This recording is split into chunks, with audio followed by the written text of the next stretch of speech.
question of the day, how big is your watch list? Do you guys have 5 stocks, 10 stocks, 20, 40 stocks on your watch list?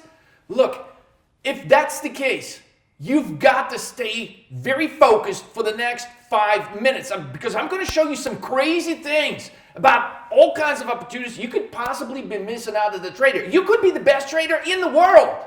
But what I'm about to show you is even going to make you a more powerful trader. If that's your goal, check this out. Here's the situation, guys. If your answer to the question was yes, only 5 stocks is on my watch list, let me guess what they are. It's probably AMD, Apple, Nvidia, Amazon, and Facebook. Pretty close? Now, what's wrong with this picture, guys? Any idea what's wrong with this picture? You got AMD, Apple, Nvidia, Amazon, and Facebook. And yours may vary slightly, but I guarantee you, 90% of you out there, you got AMD. I'm going to show you why that is actually such a poor choice and how you guys can do substantially better. So here's the main issue with this. All of these stocks are in one sector, which is the technology sector. And I know many traders like the technology sector because they're comfortable with it. Those are most commonly traded stocks and so on, but most commonly traded stocks often do not make the best stocks, unfortunately, for trading options. So we will actually dive in and I'll show you specifics what makes a good stock for trading options because not all stocks actually equal when it comes to trading options. So the issue here is if you got 5, 10, 20 stocks and majority of them from one sector, that actually tells me you're missing a ton of opportunities on some stocks that are not commonly talked about in the general media. So, and that's where some great hidden gems, some diamonds, opportunities, if you will, actually are hiding. So, if you're only trading 10% of the stocks, 10% of the opportunities, then clearly you're costing yourself money and you're really limiting your potential profits. So, some of the best trading ideas, guys, believe it or not, will derive from observations of stocks' behavior from a properly formed watch list. Now, there's 5 key elements I'm going to share with you that make for a great watch list. And I'll speak on my personal experience because years ago I started out just like many traders, just from understanding a few stocks and what they are and all these kind of stuff. But over the years, I grew my watch list to be consistent of 300 stocks, not just any stocks, because I don't put just any stock on my watch list. Okay, not only the 300 watch list consists of specific stocks that are good for trading options, especially directional options, it also has a number of indexes. The indexes that are overseas, for example, how would the market in Hong Kong, the way it opens and closes, will impact the markets here in the United States? How will the Japanese stock market have an impact here? How will Europe, England, Australia, how would that impact the local markets here? So it's important to start observing what these indexes are doing after market, pre-market, before the markets open here in the United States. So by having the 300 stocks on your watch list that are handpicked specifically for trading directional options, you will substantially increase your opportunities opposed to just focusing on a handful of stocks. And look, I don't expect anybody to just automatically memorize all 300 stocks. I'm going to give you a little secret on how you can get acquainted with this watch list super lightning fast. Instead of memorizing all of their financial data, like their earnings reports, all of this stuff, the balance sheet, all of the things that typically you would see an investor do, like Warren Buffett. From the standpoint of trading options short term, the most important thing is not the accounting of a particular company, because as a trader, we're not buying something and holding it forever like Warren Buffett for 10, 20, 30 years. What we are doing is we're profiting from short-term moves in the stock. And when we're doing that, what really counts is paying attention to the reaction of the news opposed to actual news of the company. So with that said, instead of memorizing all the accounting numbers on all of these 300 stocks, what you could be doing is focusing on the behavioral patterns, which we spend a lot of time discussing in our charts and patterns recognition course. If you understand that, the patterns are highly repetitive. And if you understand how to find one on the chart, guys, the sky is the limit. So here's the deal. All of these stocks, the importance is this. they're grouped by sectors rather than alphabetical order. Sometimes, if you're with a certain broker, they have the option to put your watch list in alphabetical order. I strongly advise against that because the idea of a properly formed watch list is to form it by sector. So in our watch list, we have 30 stocks from the financial sector. We have 50, 60 technology stocks. We have 50, 60 biotechnology stocks. We have the construction stocks and material stocks together. We have all the pot cannabis stocks together. And this is what it does. When you group your watch list in such a fashion, it is an incredible tool, guys, for day trading. All I have to do in the morning when I wake up is scroll through my phone without even having to turn my laptop on. And there it is, my entire watch list. I can measure the temperature of what the market is about to do that day before anything is actually happening. Before the market opens, I already know my plan of action based on some observations I'm doing on my watch list pre-market. Now, I know most of the people, because I talk to tons of traders every day, most of them, what they do is they'll start watching some media news.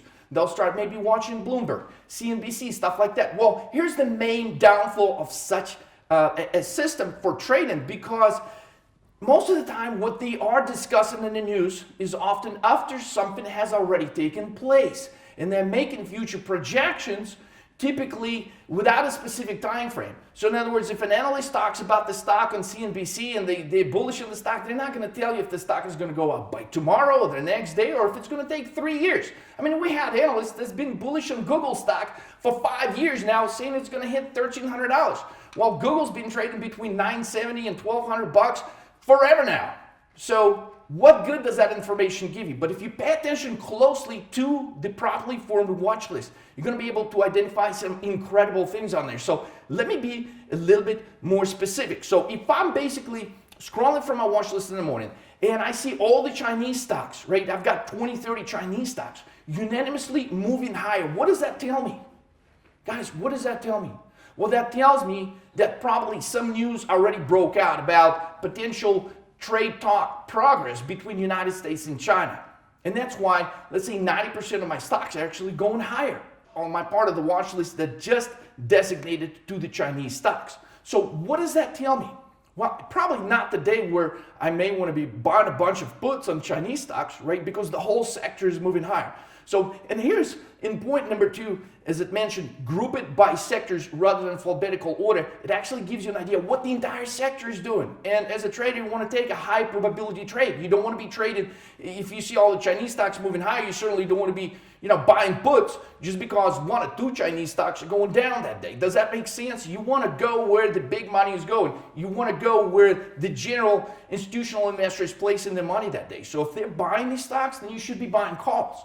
And you can derive that data by simply the proper watch list observations, okay? So grouped by sectors gives you the power to really not just pay attention to the news, but make the watch list actually your news channel that doesn't tell you the potential speculations, that give you precise data, not on the news, but actually the market's reaction to the news. Now let's talk about number 3, the best type of stocks for trading options.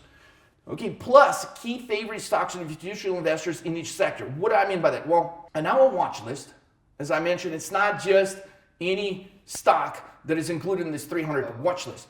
What we have is specific stocks that meet certain criteria. And the criteria that we use, the most important criteria, guys, for trading directional options is what we call DTR, daily trading range. So write that down if you're watching this.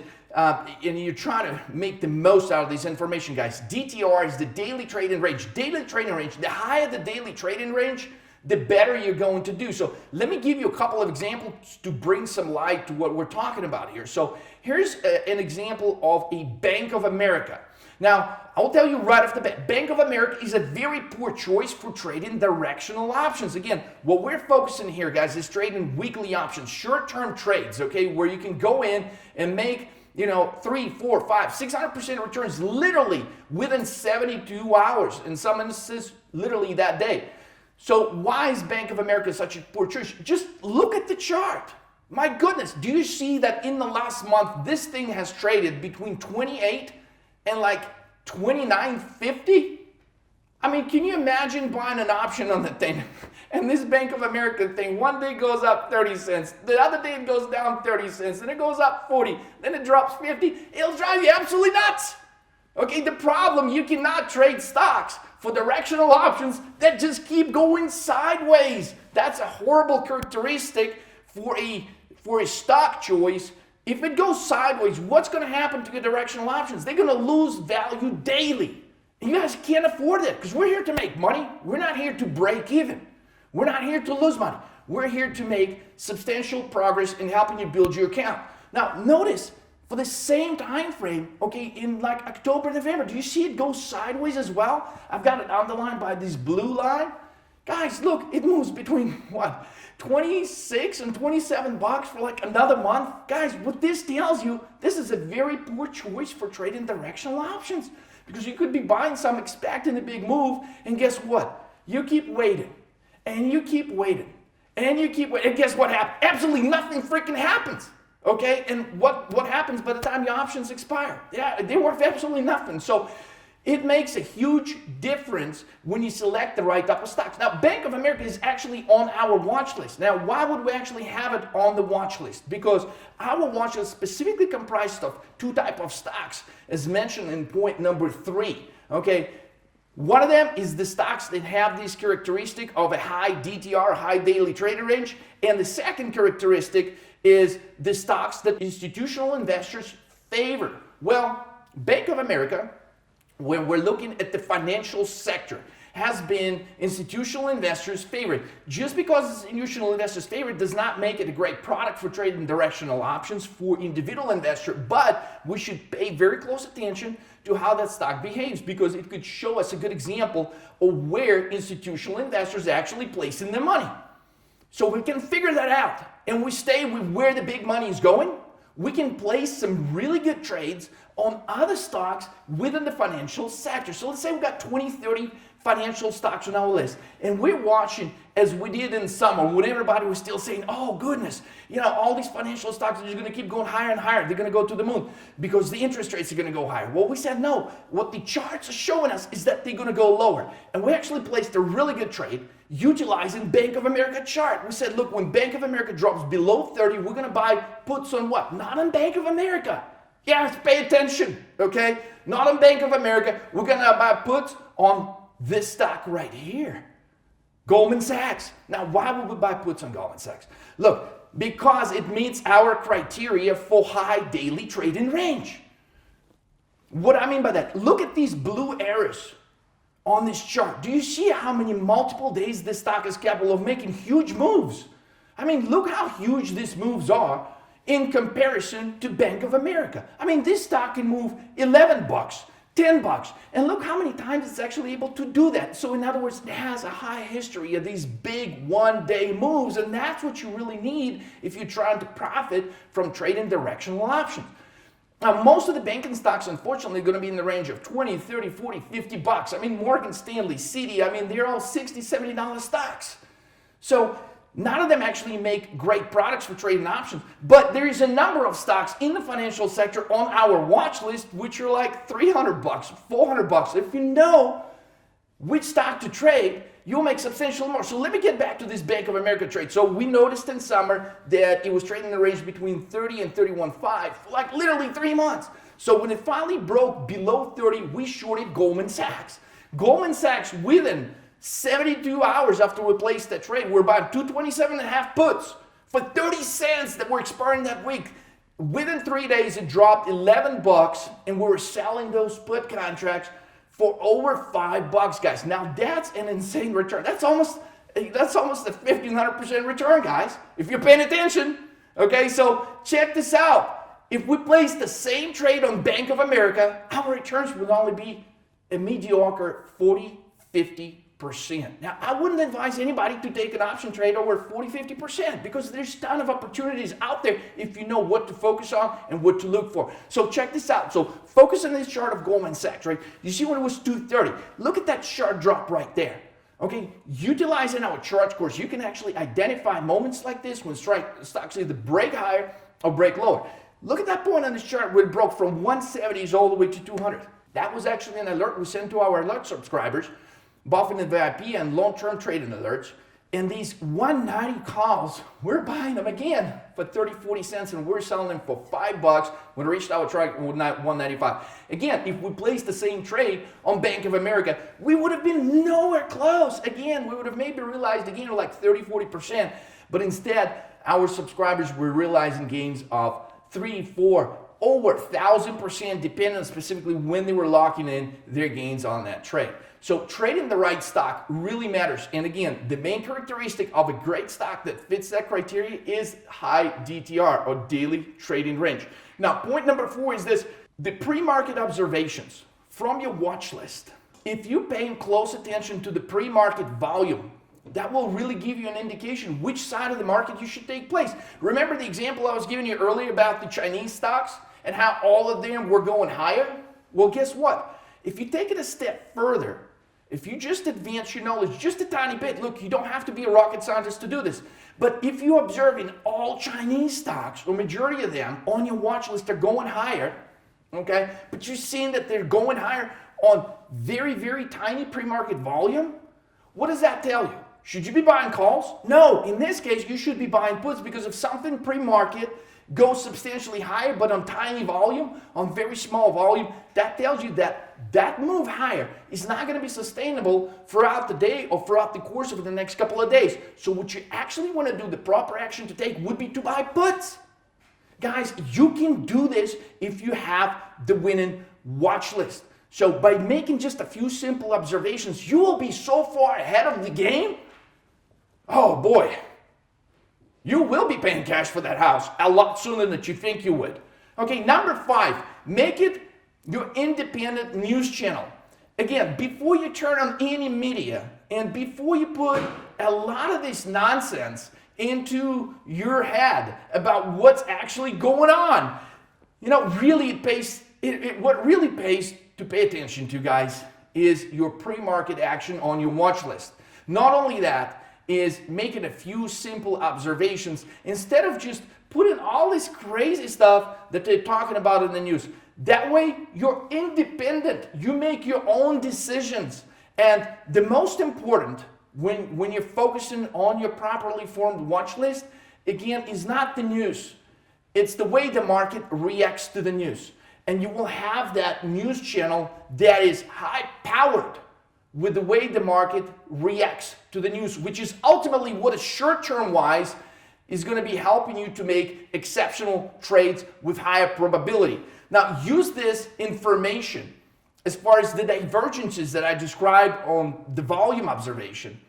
And use that instead of making decisions of trading the news that you hear everybody talks about in the news. And if you do that, I guarantee you, your account is going to grow substantially much, much faster, because it's a much more consistent way to be able to derive your information from trading opposed to whatever they talk about today. So now a common question, let me just address a couple of common questions. Typical question I get asked, well, how about scanners? I've been through a few programs and they're telling me, well, buy this scanner right here, Scan Stocks is going to give you the best killer ideas. Look, guys, you shouldn't be buying scanners. You shouldn't be investing extra money into any, scanner software. And that's just the bottom line truth, because if you're with a good broker like, TD Ameritrade, Thinkorswim, or E-Trade, or Interactive Brokers, right? Any of these guys, they will have already scanners built into their software. And you don't need anything complex or complicated in order to be able to utilize that. So don't pay all the extra money. Every month I hear somebody's paying, $50, $100, a couple of $100 a month to just be able to scan stocks. Guys, if you understand the most important criteria for selecting the trades that you should be paying attention to is the volume.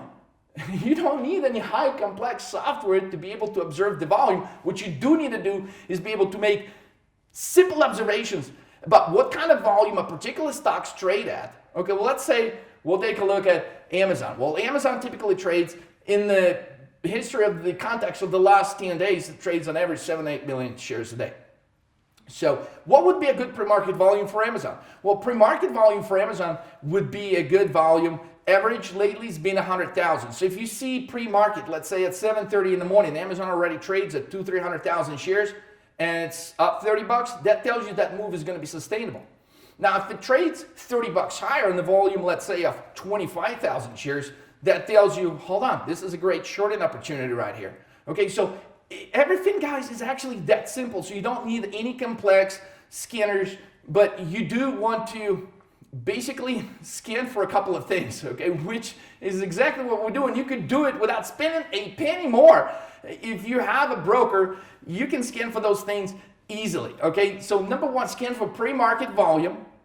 And number two thing is scan for stocks that are over $100 that have a high beta. And what do we mean by high beta? High beta stocks would be stocks that would move in a larger proportion in relation to where the market is going. So in other words, if S&P 500 is moving by 1%, then these stocks that have a high beta of over 1, they would move by a higher than 1%. They would move 1.2%, 1.5%, 1.7, or 2% higher. So let's say in case of Amazon, it's about 1.6. So if the market moves 1%, then Amazon share price will move by 1.6. And that is a typical correlation that's going to be observed in majority of the days, not on every day, but majority of the days. So guys, this is it. It's that simple. Now, let me show you something, okay, that is, I think, is incredibly important. The main issue, if you're still struggling with that and you're like, oh no, dude, I love my skin, or helps me skin for great stuff. Okay, cool. If it works for you, wonderful. But here's the main issue with utilizing the scanners and making things just too complicated. Because if you're trying to make things too complicated, you're scanning for this, this, this, and this. I mean, it's too much. Okay, it really is limiting your opportunities. And it's not the volume itself, again, you should be scanning for, but understanding what is a high volume and what is a low volume in relation to where that particular stock has been traded. So if you're scanning for volume and you're just looking for stocks that trade over 100,000 shares pre-market or whatnot, or whatever your criteria is for selecting the stocks, then unless you know whether it's high volume or low volume, it doesn't really give you a good trading indication on which side of the equation should you play that particular day. So the context is key. And so the issue with the scanner, yeah, you can identify, you can set the criteria, and you can look up a certain amount of stocks each day. But what you're missing is the most crucial ingredient in trading, which is the context. And typically, we want to compare the stock behavior throughout its history. Sometimes we want to analyze the stock behavior in the last 10 days to just get a feel for what is the volume, the average volume for the stock over the last 10 days. Sometimes what we want to do is go further. For example, when we trade earnings, we really want to focus and identify how the stock has been performing in relation to, the last 4 or 5 quarters. So we may be looking at the weekly chart, and I'm going to give you a good example here in just a second. Right, here it is, JP Morgan. Okay, if you understand what specifically happens on this chart when JP Morgan actually announces earnings, I'll give you a really good example, then you have an 80% probability of getting that trade right. Okay, so here's what I mean by this. Okay, check this chart out.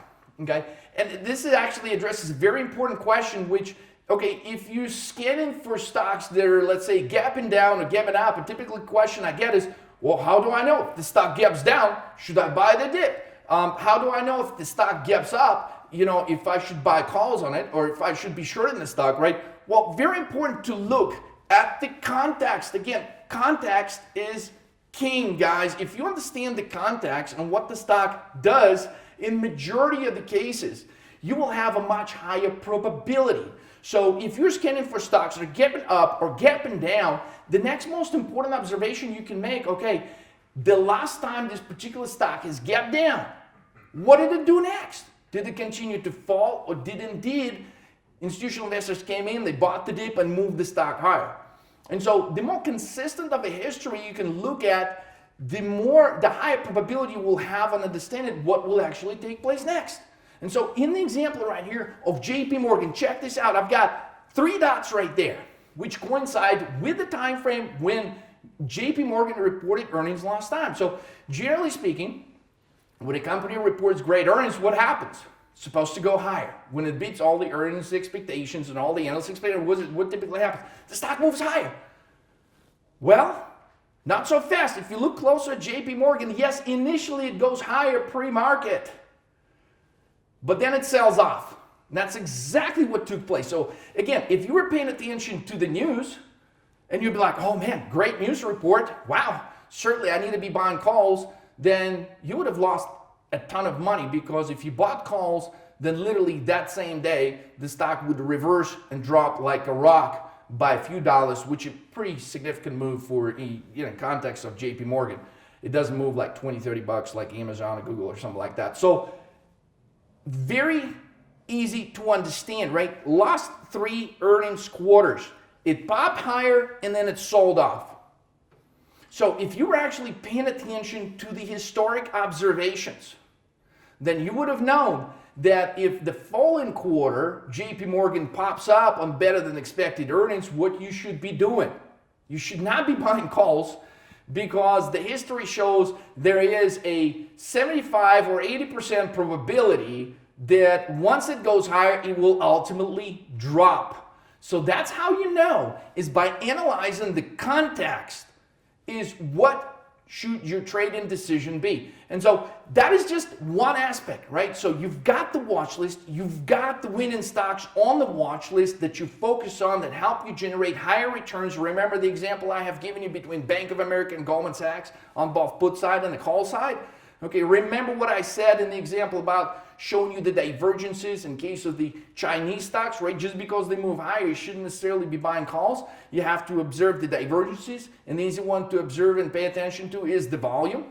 Okay, and it takes us to this last point, the stock of JP Morgan, is look at the context. So those are the key things that you can pay very close attention to. And if you got this 300 stocks, I'm not expecting you to learn all of them like overnight, but if you focus at the behavioral patterns in relation to the context, you will be able to make much higher probability decisions. And I know that most of the traders, what they mainly struggle with is consistency. And understanding all these things that I have discussed will help you become a more consistent trader. So if this is your goal, guys, okay, get the winning watch list, so you can grow your trading account without limitations.